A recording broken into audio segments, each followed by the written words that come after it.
Hey Badminton Community, it's Jeff here, Henry there, we're from Volant and the Badminton Podcast. You might know us from the Tokyo 2020 show. We are here to talk to you about these guys here, the Minions. Men's doubles, a top pair from Indonesia. Do you think they're going to stay together, Henry? Look, their results recently haven't been that good, look a bit flat. Do you think they're going to still stay the Minions? That's a tough question, Jeff. I mean, short answer is I don't think so. But look, let's do a bit of a recap on just everything Minions, shall we? Starting with, I think you've actually played with Marcus before. Yeah. So I trained with him in Tangkas, Bogasari, back in 2003. That's when we were both really young. I used to beat him. I'll take that. But then he went and beat me in men's singles anyway. Several years later. So yeah. And then became a doubles player. Then, that's just like the ultimate crushing. Like, got beaten by a doubles player. Yeah. But then he joined Jaya Raya, right, in 2018. Yeah. Whereas Kevin, on the other hand, he was in Jaram under Sugit Budiato, right? Sugit Budiato. I remember talking to one of my Indonesian friends, former badminton player, and he was saying, it's no wonder, right? Look at Kevin's technique and look at Sigit's technique, similar. And so natural and so unorthodox that, it's not surprising he's from there. Yeah. And so, Kevin was playing with, I believe, Silvana. Silvana in 2014, but unfortunately, Silvana was unwell and had to resign from the national team. And that's when, their pairing started. So Marcus and Kevin, 2015, which opened All England? England 2015. They got all the way to quarterfinals. Lost to the Danes, Colding and Conrad. Mads Colding, Mads Conrad. So I think pretty good result. First quarterfinal of All England, I'd take that. Yeah. So, but in total, they've been number one for 180 weeks. Or 168 consecutive weeks. And 180 in total. And they just dominated, 2018, 2019 period, they just won literally almost everything. Or runners up, a few runners up, but I think it was 17 BWF World Tour finals, 10 BWF Super Series finals, and then we're talking All England, Indonesia Open, Asian Games, and World Super Series finals as well. But they have not won anything at the World Champs. Or the Olympics as well. Olympics either. Yeah. But I guess focusing on that 2018-2019 period, why do you think they were so good as a pair? I just think that they were just so fast for one. They were just so fast. And I think that Marcus has slowed down quite a bit. I'm not sure if that's age or whether that's related to. And I think that's brought the pair down a little bit. But then Kevin was like this kind of cheeky, we say cheeky, little arrogant, he just would bait the other players to get angry or opponents to be really frustrated. He just used to thrive on that. Then he'd play his trick shots and he'd be on the front court and he'd cover everything and just be a real little smarty about it. He was such a threat, right? Everyone was afraid of playing Kevin at net. No one wanted to challenge him at the net, right? And if you did, you just get punished. In trouble. You're in trouble. So I think that's the main reason why. Marcus was powerful enough in the rear court that he was just hammering those attacks in. Then the defense, they were both really, really good, driving defense especially. But I think it was really related to, of course, Marcus being stable for Kevin. So he just needed to do that rock, right? He would just hammer smashes, get everything back, set Kevin up, and then Kevin be creative, cheeky, and the world just wasn't really ready for that, right? It's just crazy watching them during that time period. They were just so hungry as well. You could just see that there's just this drive in them that they just really wanted it. There was this fire. But since then, it hasn't really been the same. We haven't seen the Marcus and Kevin that we saw in 2018 and 19 where they did dominate. And since then, most recently, they lost to Bagas Maulana and Fikri. In the Denmark Open. And then I guess they lost to the Malaysians in the Tokyo Olympics as well, Cha and Suwa Yik. So, I feel like there was a period of time where they started to not win so many. I think there was a particular one I remember they played, they didn't have a good record against Kimura and Sonoda.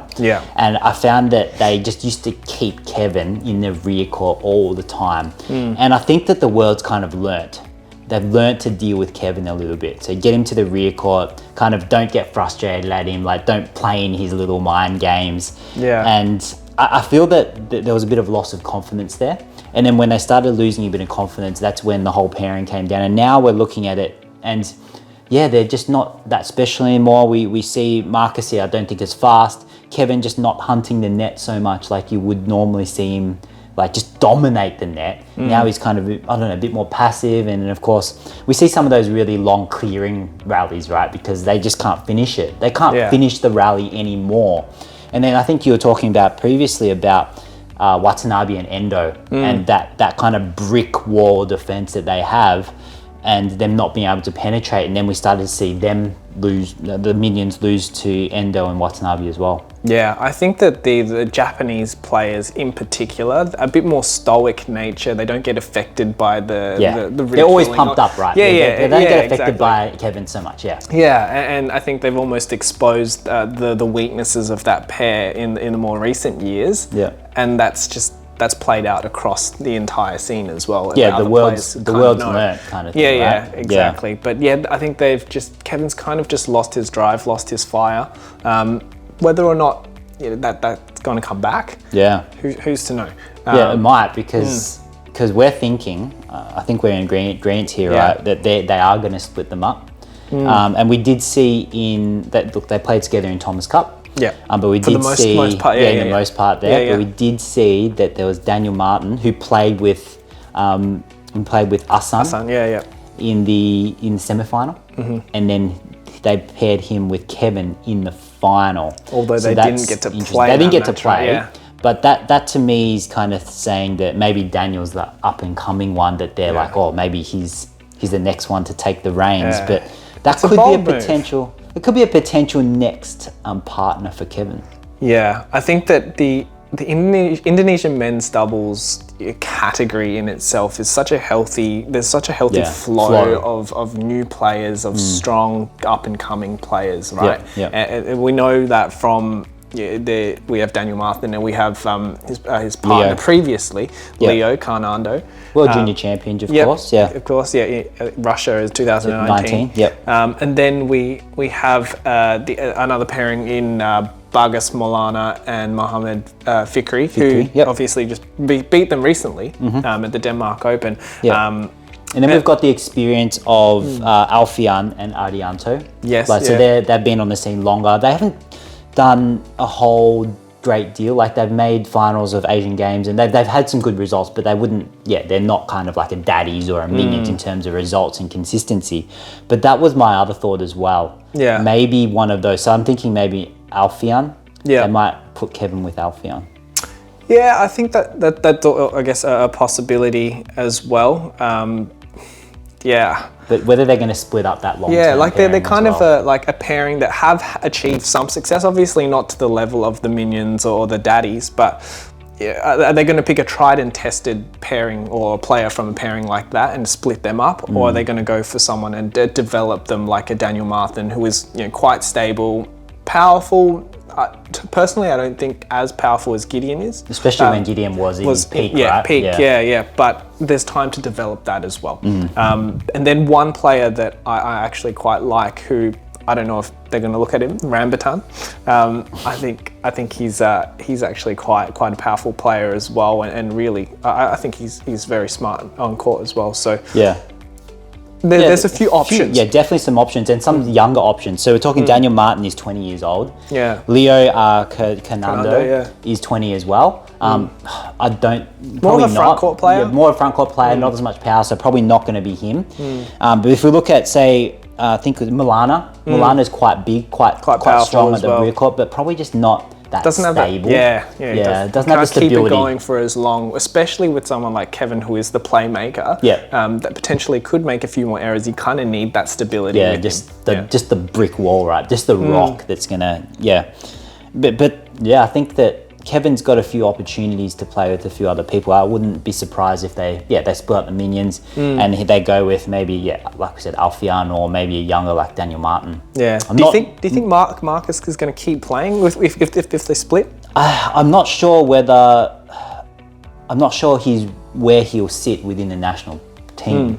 But I do think that, well, with badminton being such a big part of his life, I don't know. I doubt that he'll just completely retire, but he might maybe go back to Tangkas or Jaya and bring up a junior player like Marcus Kiddo did with him. Like, so when Marcus Kiddo came out of national team back into the club system, brought up Marcus for now to Gideon to where he is now or where he's been.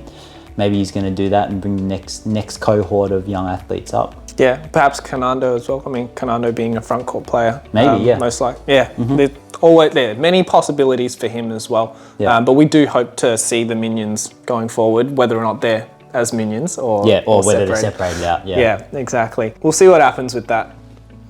I'm splitting them up right now because I think that is what's going to happen. The minions are going to split up. Yeah. So we'll discuss more topics in our later episodes. But if you enjoyed that, make sure you smash that like button. If you agree, disagree, make sure you comment in the comments below. But we will see you on the next one. Thanks, everyone.